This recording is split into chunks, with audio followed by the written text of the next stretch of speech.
वाहिगुरु जी का खालसा वाहिगुरु जी की फतेह। दंडोत बंदन अनेक बार सर्व कला समरथ।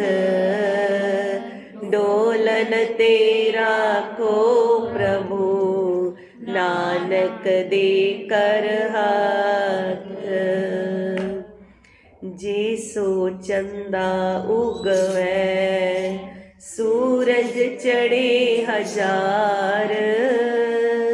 एते चानण होंदिया गुर बिन कोर अंधार। आसा दी वार विच महाराज जी सवेरे सब तो पहले असी बाणी पढ़ते हाँ या नितनेम तो बाद जिहड़ा कीर्तन रूप विच आसा राग सवेर दा हुंदा है।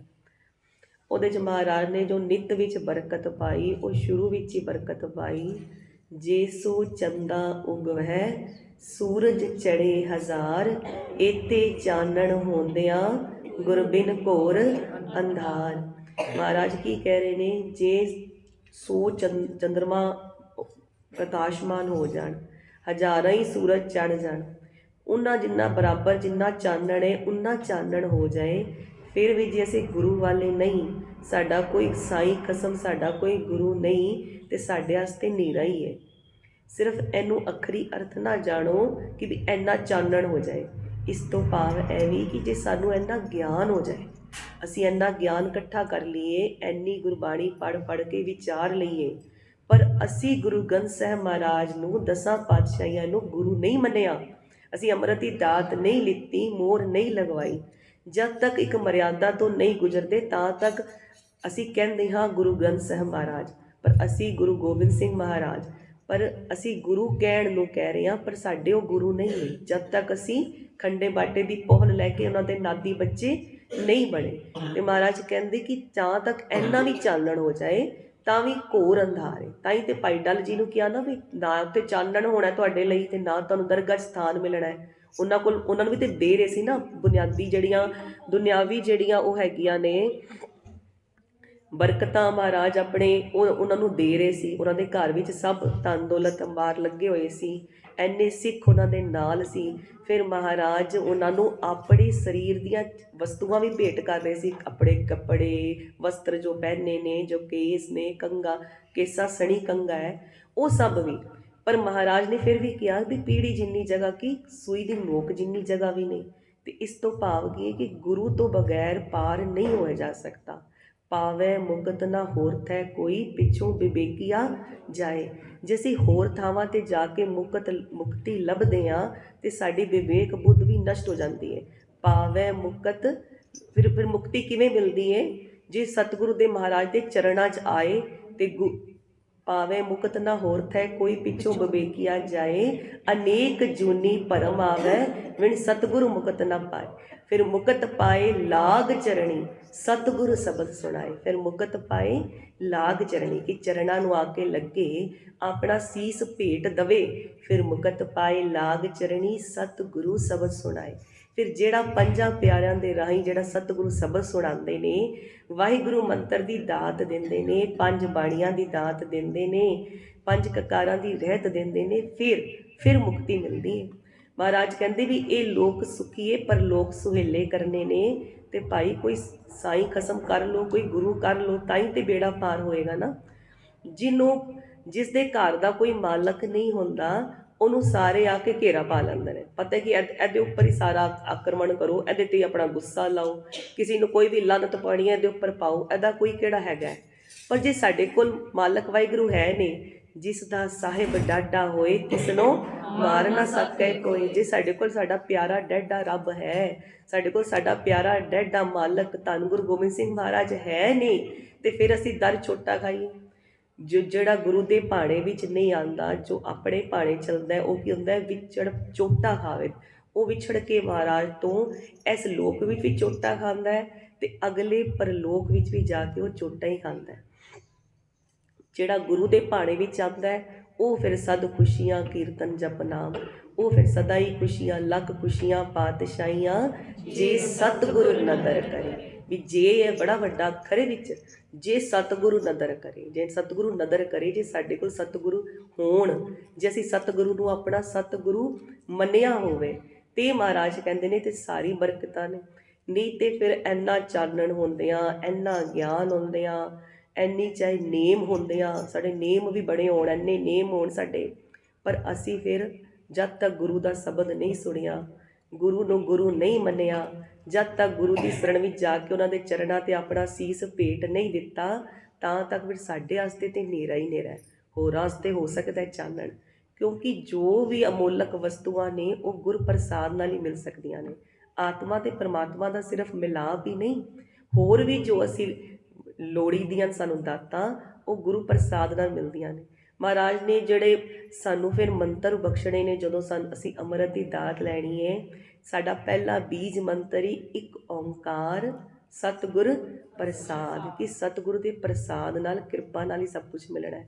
ਜਿਹੜੇ ਇੰਨੇ ਸੋਹਣੇ ਰੱਬ ਦੇ ਅਸੀਂ ਲੱਖਣ ਪੜ੍ਹਦੇ ਹਾਂ, ਇੱਕ ਓਂਕਾਰ ਸਤਨਾਮ ਕਰਤਾ ਪੁਰਖ ਨਿਰਭਉ ਨਿਰਵੈਰ ਅਕਾਲ ਮੂਰਤ ਅਜੂਨੀ ਸੈਭੰ ਗੁਰ ਪ੍ਰਸਾਦ, ਉਹ ਗੁਰੂ ਦੇ ਪ੍ਰਸਾਦ ਨਾਲ ਕਿਰਪਾ ਰਾਹੀਂ ਹੀ ਮਿਲਦਾ ਹੈ।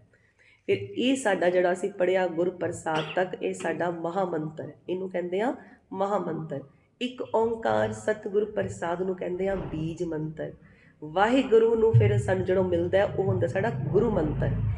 ਪੰਜ ਪਿਆਰਿਆਂ ਪਾਸੋਂ ਮਿਲਦਾ ਨਾ ਵਾਹਿਗੁਰੂ ਗੁਰ ਮੰਤਰ, ਗੁਰ ਪ੍ਰਸਾਦ ਤੱਕ ਸਾਡਾ ਮਹਾਮੰਤਰ, ਫਿਰ ਨਾਨਕ ਹੋਸੀ ਵੀ ਸੱਚ ਤੱਕ ਸਾਡਾ ਮੂਲ ਮੰਤਰ, ਫਿਰ ਜਪਜੀ ਸਾਹਿਬ ਦੀ ਜਿਹੜੀ ਪੂਰੀ ਬਾਣੀ ਮਿਲਦੀ, ਉਹ ਸਾਨੂੰ ਮਿਲਦਾ ਮਾਲਾ ਮੰਤਰ।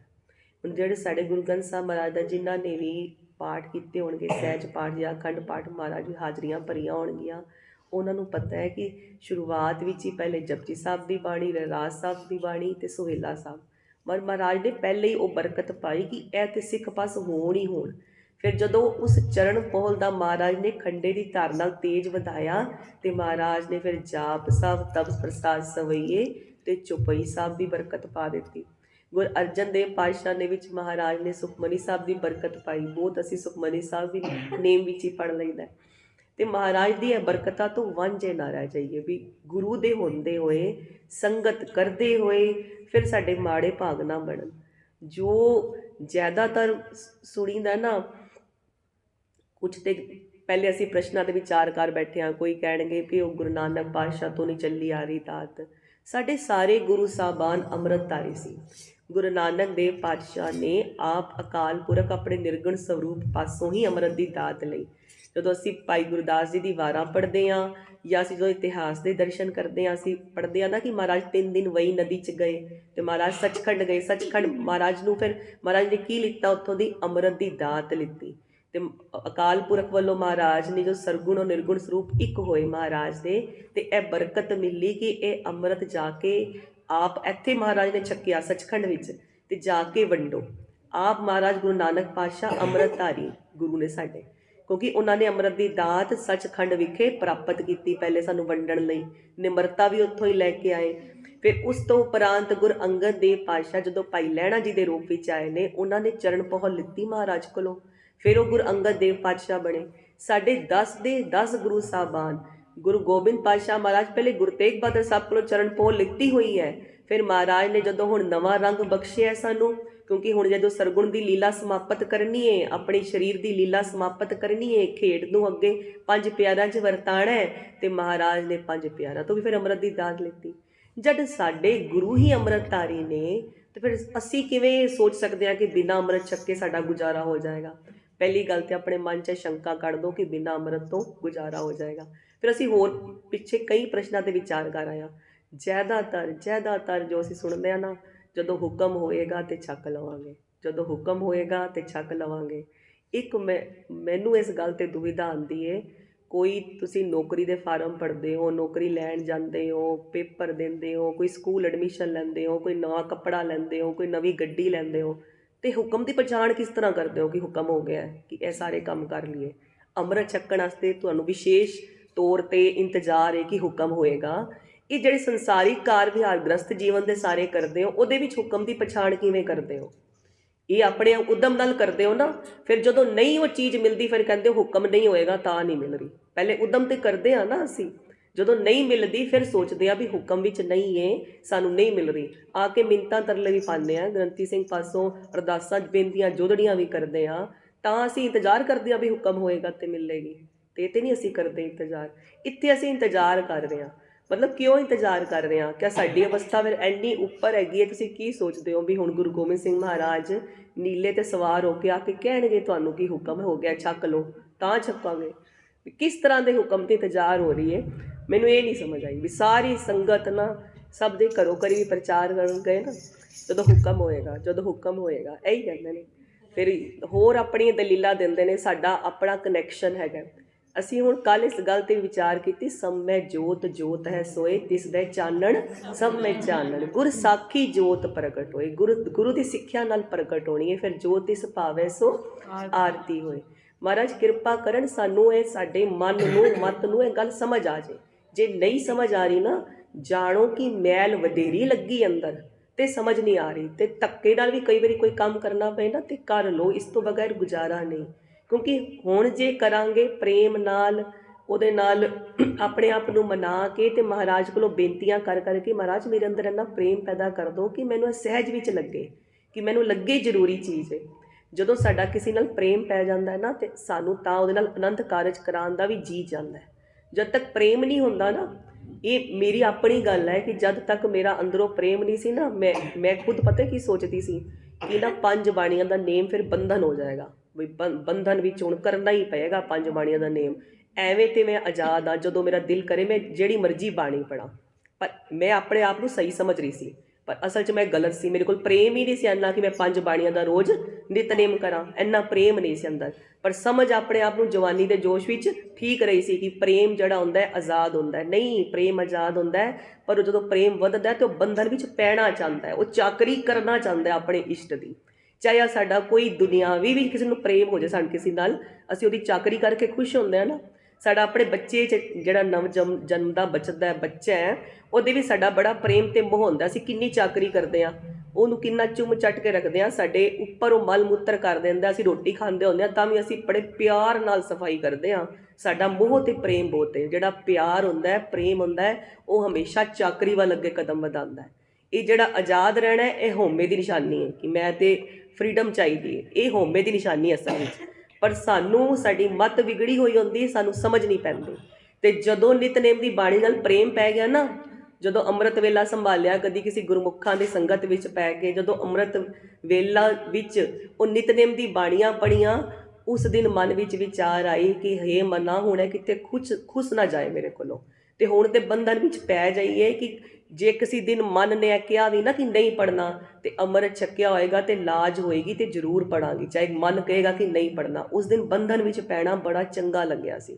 ਇਹਦਾ ਮਤਲਬ ਇਹ ਸਮਝ ਤਾਂ ਪੈਂਦੀ ਹੈ ਜਦੋਂ ਮਹਾਰਾਜ ਦੀ ਕਿਰਪਾ ਹੁੰਦੀ ਹੈ। ਤੇ ਅਗਰ ਸਾਡੇ ਕੋਲ ਕਿਰਪਾ ਨਹੀਂ ਆ ਰਹੀ ਜਾਂ ਸਾਡੀ ਹਉਮੈ ਵੱਡੀ ਹੈ, ਅਸੀਂ ਪਰਦਾ ਜ਼ਿਆਦਾ ਘਨੇਰਾ ਪਾਇਆ ਹੋਇਆ ਹੈ, ਤੇ ਅਸੀਂ ਮਹਾਰਾਜ ਅੱਗੇ ਬੇਨਤੀਆਂ ਕਰੀਏ ਕਿ ਮਹਾਰਾਜ ਮੈਨੂੰ ਸਮਝ ਨਹੀਂ ਪੈ ਰਹੀ, ਮੇਰੇ ਕੋਲ ਉਦਮ ਨਹੀਂ ਹੋ ਰਿਹਾ, ਆਪ ਮੇਰੇ ਪਾਸੋਂ ਉਦਮ ਕਰਾ ਦਿਓ, ਆਪ ਮੇਰੇ ਅੰਦਰ ਪ੍ਰੇਮ ਪੈਦਾ ਕਰ ਦਿਓ। ਜਿਹੜੀ ਵੀ ਸਾਡੀ ਦੁਵਿਧਾ ਹੈ, ਜਿਹੜੀ ਵੀ ਸਾਡੀ ਅੜਚਨ ਹੈ, ਉਹ ਮਹਾਰਾਜ ਅੱਗੇ ਬਿਆਨ ਕਰ ਕਰਕੇ, ਤਰਲੇ ਕਰ ਕਰਕੇ, ਉਹਨੂੰ ਦੂਰ ਕਰਕੇ ਇਸ ਦਾਤ ਨੂੰ ਲੈ ਲਈਏ, ਵਾਂਝੇ ਨਾ ਰਹੀਏ।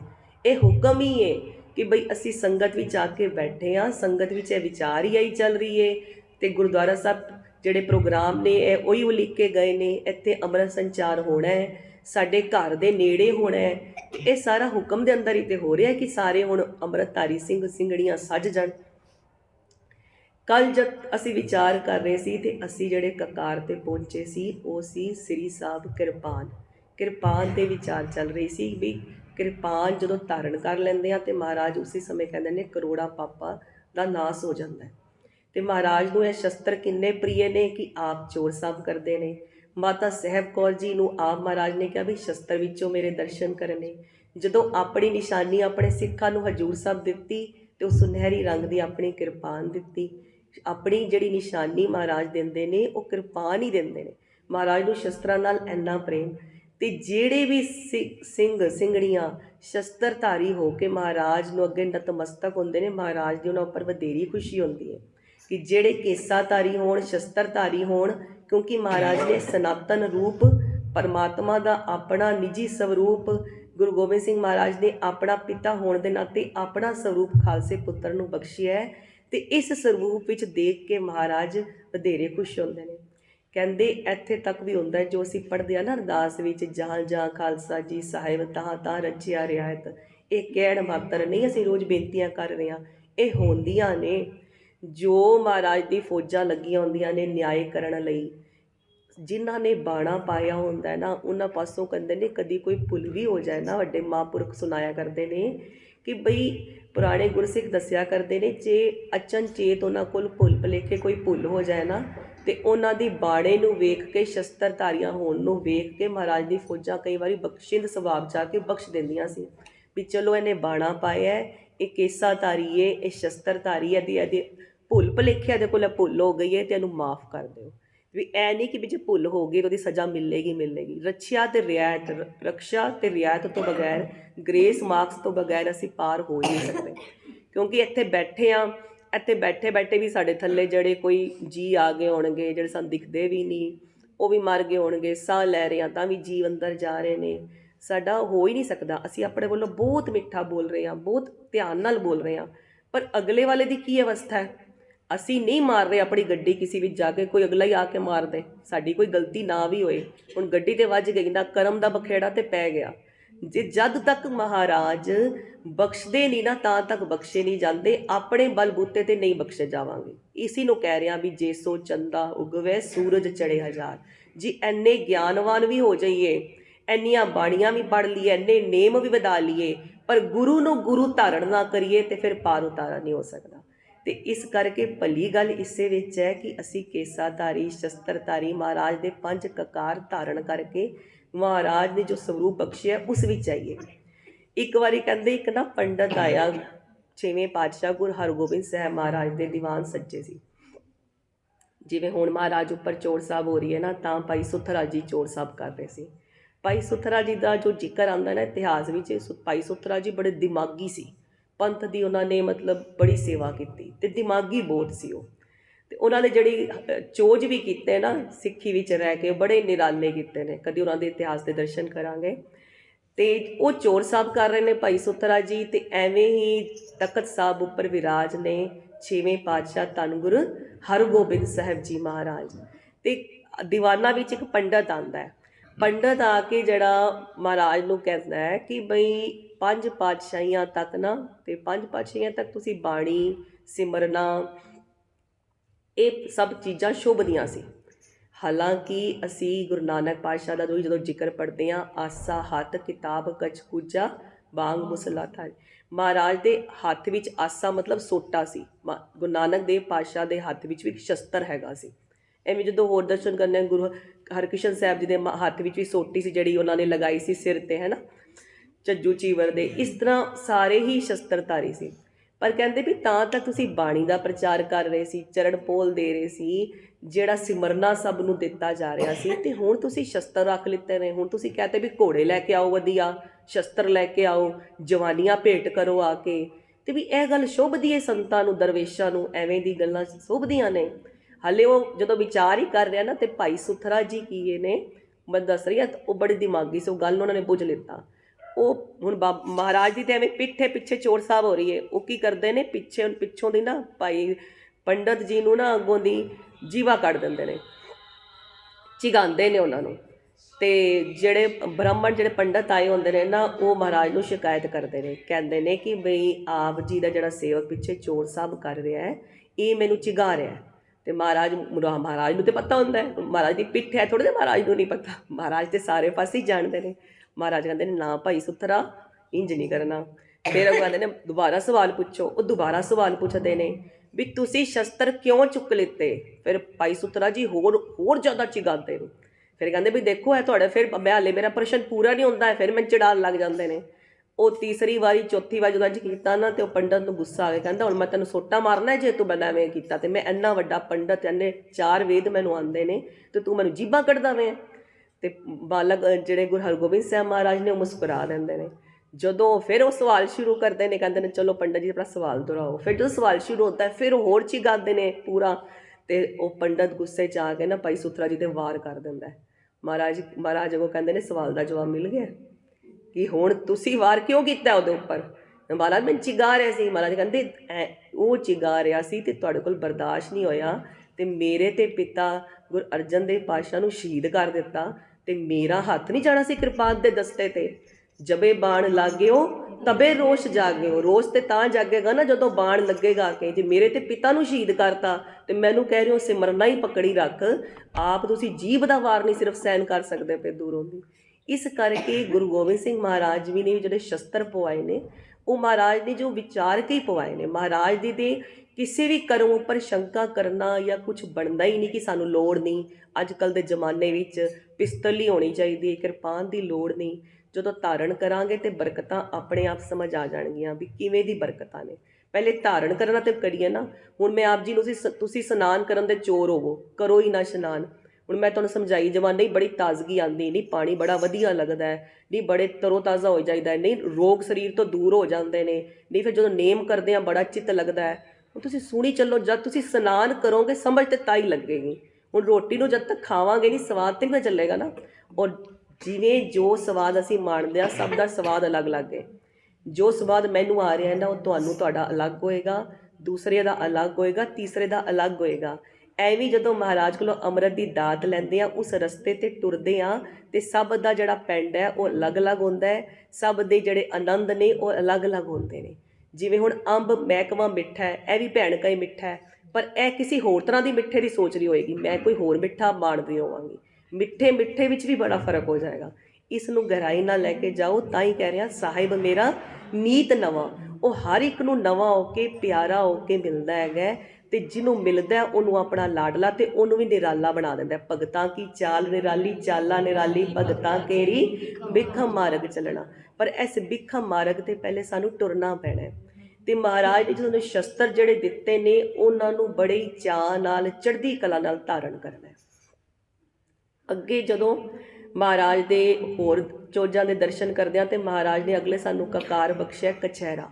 ਇਹ ਕਛਹਿਰਾ ਪਹਿਲੇ ਤੋਂ ਹੀ ਸਿੱਖਾਂ ਨੂੰ ਪਵਾ ਦਿੱਤਾ ਗਿਆ ਸੀ, ਚਾਹੇ ਜਦੋਂ ਭੰਗਾਣੀ ਦੇ ਯੁੱਧ ਹੋ ਰਹੇ ਨੇ, ਚਾਹੇ ਕੁਛ ਜਿਵੇਂ ਅਸੀਂ ਸਰਵਣ ਕੀਤਾ ਨਾ, ਕੜਾ ਵੀ ਮਹਾਰਾਜ ਨੇ ਪਹਿਲੇ ਹੀ ਪਵਾ ਦਿੱਤੇ ਸੀ। ਇਹ ਕਛਹਿਰਾ ਵੀ ਮਹਾਰਾਜ ਨੇ ਆਪਣੀ ਫੌਜਾਂ ਨੂੰ ਪਹਿਲੇ ਹੀ ਪਵਾਤਾ ਸੀ ਕਿ ਜਿੰਦੇ ਜੀਏ ਤੁਹਾਡਾ ਪੜਦਾ ਹੈ। ਦੇਖੋ ਜਿਹੜੀ ਫੌਜ ਹੁੰਦੀ ਉਹਨੇ ਘੋੜ ਸਵਾਰ ਕਰਨੀ ਹੈ ਤਾਂ ਵੀ ਉਹਨੂੰ ਧੋਤੀ ਵਿੱਚ ਉਹ ਪੜਦਾ ਨਹੀਂ ਰਹਿੰਦਾ। ਤੇ ਮਹਾਰਾਜ ਨੇ ਕਿਹਾ ਵੀ ਸੀਲ ਜਤ ਕੀ ਕੱਚ ਪਹਿਨ ਪਕੜਿਓ ਹਥਿਆਰਾ। ਵੀ ਇਹ ਕਛਹਿਰੇ ਨੂੰ ਜਾਣੋ ਕਿ ਇਹ ਤੁਹਾਡੇ ਸੀਲ ਸੰਤੋਖ ਤੇ ਜਤ ਦੀ ਨਿਸ਼ਾਨੀ ਹੈ। ਵੀ ਤੁਸੀਂ ਜਿਹੜੇ ਹੋ ਆਪਣੀ ਨਾਰੀ ਸੰਗ ਤੇ ਭਾਵੇਂ ਰੋਜ਼ ਪ੍ਰੇਮ ਵਧਾਓ ਪਰ ਨਾਰੀ ਕੇ ਸੇਜੇ ਨਾ ਜਾਈਏ। ਪਰਤਰੈ ਰੂਪ ਨਾ ਭੇਖੈ ਨੇਤਰ। ਦੂਸਰੇ ਦੇ ਪਰਾਏ ਰੂਪ ਨੂੰ ਨਹੀਂ ਦੇਖਣਾ। ਜਿਵੇਂ ਪਰਾਏ ਧਨ ਤੇ ਸਾਡਾ ਕੋਈ ਹੱਕ ਨਹੀਂ, ਐਵੇਂ ਸਾਡਾ ਪਰਾਏ ਰੂਪ ਤੇ ਵੀ ਕੋਈ ਹੱਕ ਨਹੀਂ। ਇਹ ਮਹਾਰਾਜ ਨੇ ਜਦੋਂ ਉਪਦੇਸ਼ ਸਮਝਾਇਆ, ਕਿਉਂਕਿ ਜਦੋਂ ਮੁਗਲ ਔਰ ਤੁਰਕ ਸੀ ਉਹ ਤੇ ਫਿਰ ਪਰਾਏ ਰੂਪ ਕਰਕੇ ਹੀ ਬੜੀ ਜੰਗਾਂ ਕਰਦੇ ਸੀ। ਪਰਾਇਆ ਰੂਪ ਤੇ ਹੀ ਲਾਲਚ ਹੋ ਕੇ ਹੀ ਉਹਨਾਂ ਨੇ ਇੰਨੇ ਸਾਰੇ ਅਪਹਰਣ ਕੀਤੇ, ਇੰਨੇ ਯੁੱਧ ਛਿੜ ਗਏ। ਤੇ ਮਹਾਰਾਜ ਨੇ ਜਦੋਂ ਆਪਣੇ ਜੰਗਾਂ ਦੇ ਅਸੂਲ ਸਮਝਾਏ ਤੇ ਮਹਾਰਾਜ ਨੇ ਕੀ ਸਮਝਾਏ ਕਿ ਪਿੱਠ ਪਿੱਛੇ ਵਾਰ ਨਹੀਂ ਕਰਨਾ, ਦੌੜਦੇ ਜਾਂਦੇ ਤੇ ਵਾਰ ਨਹੀਂ ਕਰਨਾ, ਨਾਰੀ ਤੇ ਬੱਚੇ ਤੇ ਵਾਰ ਨਹੀਂ ਕਰਨਾ। ਜਿਹੜਾ ਦੁਸ਼ਮਣ ਜੰਗ ਵਿੱਚ ਹਾਰ ਜਾਏ ਉਹਦੇ ਪਰਿਵਾਰ ਉੱਪਰ ਪਰਤਰੈ ਰੂਪ ਨਾ ਭੇਖੇ ਨੇਤਰ, ਉਹਦੇ ਰੂਪ ਉੱਪਰ ਨਜ਼ਰ ਨਹੀਂ ਰੱਖਣੀ, ਉਹਨਾਂ ਨੂੰ ਬਾਇਜ਼ਤ ਘਰ ਪਹੁੰਚਾ ਕੇ ਆਉਣਾ। ਇਹ ਮਹਾਰਾਜ ਦੇ ਜੰਗ ਦੇ ਅਸੂਲ ਸੀ। ਤਾਂ ਹੀ ਤਾਂ ਮਹਾਰਾਜ ਨੇ ਆਪਣੇ ਤੀਰਾਂ ਅੱਗੇ 1.25 ਮਣ ਸੋਨਾ ਵੀ ਲਗਾਇਆ ਹੋਇਆ ਸੀ ਵੀ ਜਿਹਨੂੰ ਕੋਈ ਚੋਟ ਲੱਗ ਜੇ, ਸੰਸਕਾਰ ਕਰਨਾ ਹੋਏ, ਉਸ ਪਾਸੇ ਪੈਸੇ ਵੀ ਹੋਣ। ਤੇ ਮਹਾਰਾਜ ਨੇ ਇਸ ਕਛਹਿਰਾ ਇਸ ਗੱਲ ਦੀ ਨਿਸ਼ਾਨੀ ਰੱਖੀ ਕਿ ਤੁਸੀਂ ਸੀਲ ਧਰਮ ਦੀ ਜਿਹੜੀ ਕੱਛ ਉਹ ਪਹਿਨੀ ਹੋਈ ਹੈ ਤੇ ਜੰਗ ਜਿੱਤਣ ਤੋਂ ਬਾਅਦ ਵਾਹਿਗੁਰੂ ਜੀ ਕਾ ਖਾਲਸਾ ਤੇ ਵਾਹਿਗੁਰੂ ਜੀ ਕੀ ਫਤਿਹ ਹੋਣ ਤੋਂ ਬਾਅਦ ਵੀ ਅਸੀਂ ਜਿਵੇਂ ਉਹਨਾਂ ਦੇ ਅਸੂਲਾਂ 'ਤੇ ਨਹੀਂ ਚੱਲਣਾ ਵੀ ਉਹ ਦੂਸਰੇ ਦੇ ਘਰ ਨੂੰ ਜਾ ਕੇ ਲੁੱਟ ਲੈਂਦੇ ਨੇ ਤੇ ਉਹਨਾਂ ਦੀ ਇਸਤਰੀਆਂ ਤੇ ਬੱਚੀਆਂ ਨੂੰ ਜਾ ਕੇ ਚੱਕ ਲਿਆਉਂਦੇ ਨੇ। ਨਹੀਂ, ਅਸੀਂ ਤੇ ਬਾਇੱਜ਼ਤ ਉਹਨਾਂ ਦੀ ਧੀਆਂ ਤੇ ਬੱਚੀਆਂ ਨੂੰ ਘਰ ਮੋੜ ਕੇ ਆਉਣਾ, ਉਹਨਾਂ ਨੂੰ ਆਪਣੇ ਘਰ ਦੇ ਅਸੀਂ ਉਹਨਾਂ ਦੇ ਭਰਾਵਾਂ ਆਕਣ ਕੰਮ ਕਰਨਾ। ਤੇ ਇਹ ਜਿਹੜਾ ਕਛਹਿਰਾ ਹੁੰਦਾ ਹੈ ਇਹਨੂੰ ਲਾਸਟਿਕ ਵਾਲਾ ਨਹੀਂ ਪਾਉਣਾ। ਜਿਹੜਾ 8-10 ਸਾਲ ਦਾ ਬੱਚਾ ਹੁੰਦਾ ਹੈ ਉਹਨੂੰ ਫਿਰ ਵੀ ਅਸੀਂ ਅਲਾਉ ਕਰ ਸਕਦੇ ਹਾਂ ਕਿ ਉਹ ਲਾਸਟਿਕ ਵਾਲਾ ਕਛਹਿਰਾ ਪਹਿਨ ਲੇ, ਪਰ ਅਸੀਂ ਸਾਰਿਆਂ ਨੇ ਨਾੜੇ ਵਾਲੇ ਪਾਣੇ ਨੇ। ਇਹਦੇ ਵਿੱਚ ਵੀ ਇੱਕ ਰਮਜ਼ ਰੱਖੀ ਮਹਾਰਾਜ ਨੇ, ਦੇਖੋ ਮਹਾਰਾਜ ਨੂੰ ਵੀ ਪਤਾ ਸੀ ਅੱਗੇ ਇਲਾਸਟਿਕ ਆਣੇ ਨੇ, ਇਹ ਮਹਾਰਾਜ ਸਭ ਜਾਣਦੇ ਨੇ, ਪਰ ਨਾੜੇ ਵਾਲਾ ਕਛਹਿਰਾ ਰੱਖਿਆ ਹੈ ਕਿਉਂਕਿ ਨਾੜਾ ਖੋਲ੍ਹਣ ਵਿੱਚ ਸਾਨੂੰ ਕੁਝ ਸਮਾਂ ਲੱਗਦਾ ਹੈ, ਅਤੇ ਉਹਦੇ ਵਿੱਚ ਤੁਸੀਂ ਦੋ ਰਾਏ ਕਰ ਲਓ ਕਿ ਤੁਹਾਨੂੰ ਕਛਹਿਰਾ ਉਤਾਰਨਾ ਹੈ ਜਾਂ ਨਹੀਂ ਉਤਾਰਨਾ। ਤੁਹਾਡਾ ਪੜਦਾ ਹੈ ਨਾ, ਇਹ ਤੁਸੀਂ ਵਿਚਾਰ ਕਰ ਲਓ ਕਿ ਤੁਸੀਂ ਇਹ ਕਛਹਿਰਾ ਕਿਸ ਵਾਸਤੇ ਉਤਾਰ ਰਹੇ ਹੋ, ਕਿ ਤੁਸੀਂ ਪਰ ਸੇਜਾ 'ਤੇ ਜਾਣ ਲਈ ਜਾਂ ਵੈਸੇ। ਇਹ ਵਿਚਾਰ ਆ ਜਾਏ ਤੁਹਾਡੇ ਮਨ 'ਚ, ਕੁਝ ਸਮਾਂ ਲੱਗਦਾ ਇਹਨੂੰ ਖੋਲ੍ਹਣ ਟਾਈਮ, ਇਸ ਲਈ ਇਹ ਨਾੜੇ ਵਾਲਾ ਕਛਹਿਰਾ ਹੀ ਪਹਿਨਣਾ ਹੈ, ਇਲਾਸਟਿਕ ਵਾਲਾ ਅਸੀਂ ਨਹੀਂ ਧਾਰਨ ਕਰਨਾ। ਮਹਾਰਾਜ ਨੇ ਹਰ ਕਕਾਰ ਵਿੱਚ ਬਰਕਤ ਪਾਈ ਹੈ। ਜਦੋਂ ਕਛਹਿਰਾ ਸਾਡੇ ਤੋਂ ਅਲੱਗ ਹੋ ਜਾਏ, ਵੈਸੇ ਤਾਂ ਹੋਣ ਦਾ ਕੋਈ ਮਤਲਬ ਹੀ ਨਹੀਂ ਹੈ, ਪਰ ਜਦੋਂ ਸਾਡੇ ਪਾਸੋਂ ਕਛਹਿਰਾ ਅਲੱਗ ਹੋ ਜਾਏ ਤੇ ਇਹ ਫਿਰ ਸਾਨੂੰ ਬਹੁਤ ਬੇਨਤੀਆਂ ਕਰਕੇ ਮਤਲਬ ਪਾਠ ਕਰਕੇ ਹੀ ਧਾਰਨ ਕਰਨਾ ਹੈ, ਕਿਉਂਕਿ ਇਹਦੀ ਸਜ਼ਾ ਜਿਵੇਂ ਕੇਸਾਂ ਦੀ ਸਜ਼ਾ ਹੈ ਨਾ, ਇਵੇਂ ਕਛਹਿਰੇ ਦੀ ਵੀ ਸਜ਼ਾ ਲੱਗ ਜਾਂਦੀ ਹੈ।